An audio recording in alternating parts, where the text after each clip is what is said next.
আর বলিস না ভাই রে, সাদা খাতা জমা দিয়ে এসেছি, কিচ্ছু লিখতে পারিনি। হে ভগবান, তুই কি করে এসেছিস রে? তুই সাদা খাতা জমা দিয়েছিস? আমিও তো সাদা খাতা জমা দিয়ে এসেছি। এবার স্যার তো ভাবে তুই আমার দিকে টুকলি করেছিস।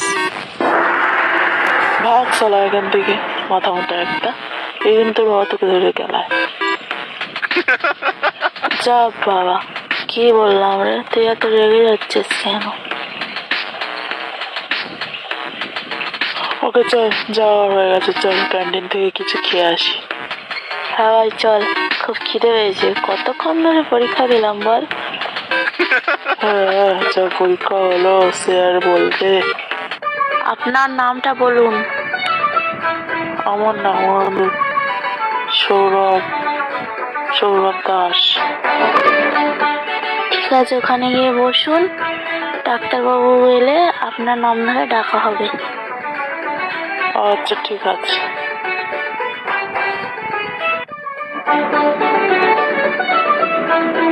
তুই এমন ভাবে চলাফেরা করিস না। দেখ তো, ক্যান্টিনে যেতে গিয়ে এত জোরে হোঁচট খেলি যে ক্যান্টিনের বদলে আমাদের হসপিটালে আসতে হবে। ভাল লাগে না, খুব যন্ত্রণা করছে রে ভাই। আর একটু দেরি কর, এক্ষুনি ডাক্তারবাবু চলে আসবে।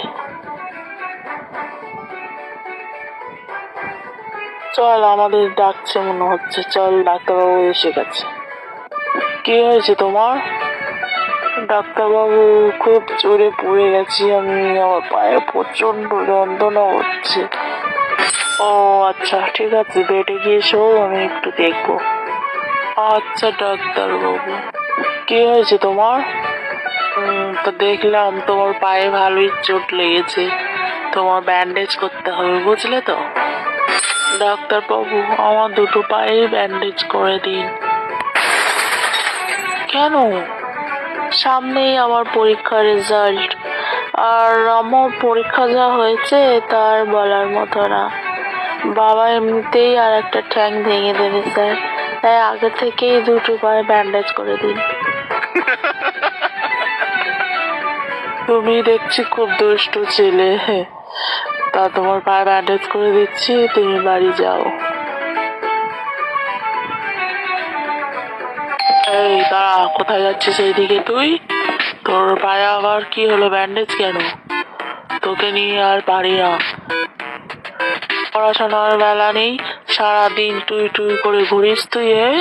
বসে বসে খাস, তোর লজ্জা করে না?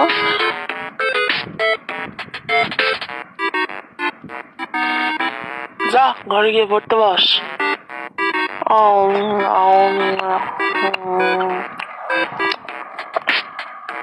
কিরে, তুই দাঁড়িয়ে দাঁড়িয়ে খাচ্ছিস কেন?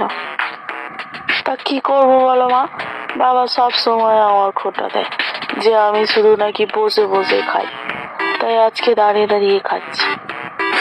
হায় রে ভগবান, একে নিয়ে যে আমি কোথায় যাব।